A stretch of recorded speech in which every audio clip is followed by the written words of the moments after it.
45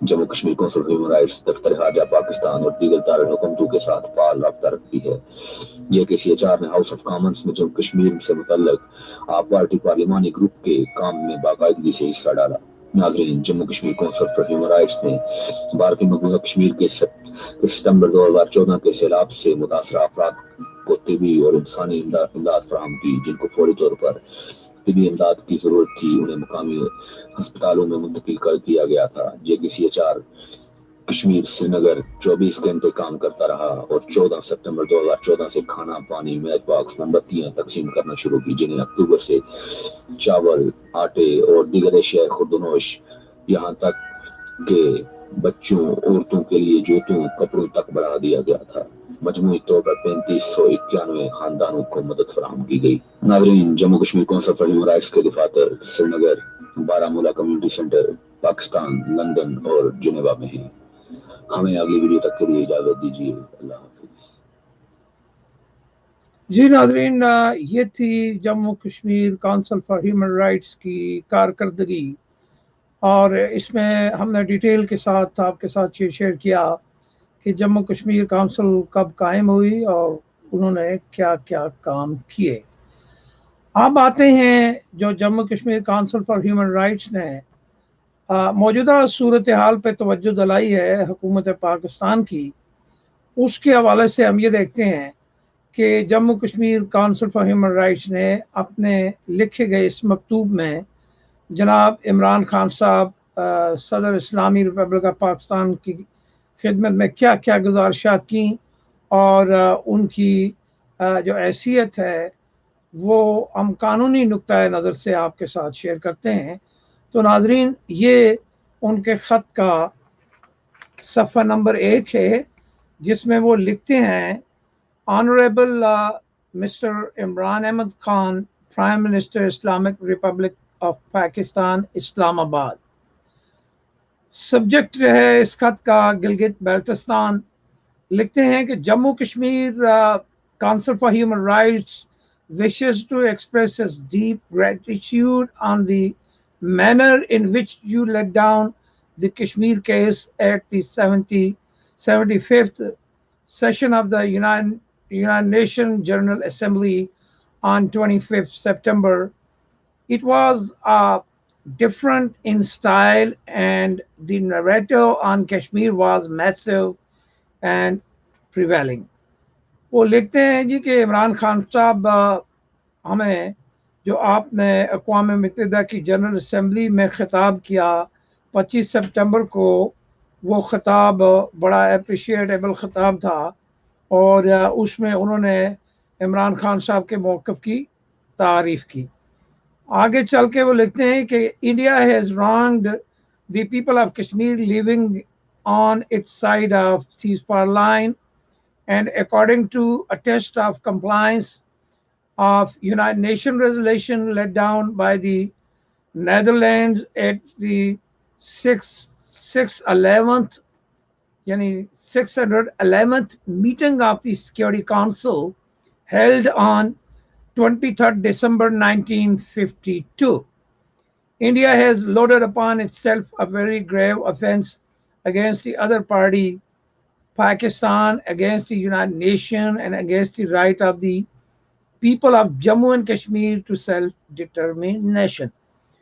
تو ناظرین، میں مختصر آپ کی خدمت میں اس خط کے اصل مدعا کی طرف آپ کو لے کے آؤں گا۔ اس خط میں ڈاکٹر نذیر گیلانی صاحب نے کہا کہ کیا گلگت بلتستان کو عبوری صوبہ بنایا جا سکتا ہے۔ انہوں نے اقوام متحدہ کی جو انسپ کمیشن کی رپورٹیں ہیں ان کے حوالہ جات دیے، اور مختلف میٹنگز کے حوالہ جات دیتے ہوئے انہوں نے یہ کہا کہ گلگت بلتستان کو عبوری صوبہ بنانے کے لیے پاکستان کے جو آئین ہے اس میں ترمیم کرنے کے بجائے جو انسپ کی رسپانسبلٹیز ہیں پاکستان کی، تو بجائے گلگت بلتستان کو عبوری صوبہ بنانے کے، اس کو اقوام متحدہ کی جو رسپانسبلٹیز ہیں پاکستان کی، اس کے مطابق اس علاقے کو ایٹانمس پروویژنل سٹیٹس دیا جا سکتا ہے۔ اور دوسرا جو اس خط کا اہم جز ہے، اور یہ بھی میں آپ کے ساتھ شیئر کرتا ہوں، اس میں انہوں نے کہا کہ آئین پاکستان کی جو دفعہ ہے 257، اس کے بارے میں انہوں نے اس خط میں بھی حوالہ دیا کہ آئین کی دفعہ 257 اقوام متحدہ کی زیر نگرانی ہونے والے ریفرنڈم تک ایک منجمد دفعہ ہے، ترمیم اور تحریک ایک عمل کے ساتھ مشروط ہے۔ اور اس خط کے اندر ڈاکٹر نذیر گیلانی صاحب نے یہ ثابت کیا کہ یہ اس کا سٹیٹس فروزن ہے اور یہ مشروط ہے پلیبسائڈ کے ساتھ، کہ جب پلیبسائڈ ہوگا، کشمیری ڈٹرمن کریں گے اپنی ایکسیشن ٹو پاکستان، تو تب جا کے پاکستان کا جو آئین ہے وہ اگر کوئی اس میں تبدیلی کرنا چاہیں گے تو وہ کر پائیں گے۔ تو اس خط کے حوالے سے میں یہ آپ سے گزارش کروں کہ اس خط میں واضح دو چیزیں وضاحت کے ساتھ آ گئیں، اور اس کی وضاحت جیسا کہ میں نے آپ کے ساتھ ان کی یہ چیزیں شیئر بھی کی، اور پھر اس میں ایک اور چیز کا بھی ڈاکٹر نذیر گیلانی صاحب نے تذکرہ کیا۔ ایک معاہدہ کراچی ہوا تھا 1949 میں، اس کے اندر جو پارٹیز انوالو تھی ان کی کیا رسپانسبلٹیز تھیں، اس کے حوالے سے بھی اس خط کے اندر حوالہ دیا ہے انہوں نے۔ ابھی میں آپ کے ساتھ یہ ان کی فیس بک پوسٹ شیئر کرتا ہوں، اور پھر میں ان دونوں چیزوں کو خط میں انہوں نے کیا کہا وہ بھی آپ کے ساتھ شیئر کروں گا۔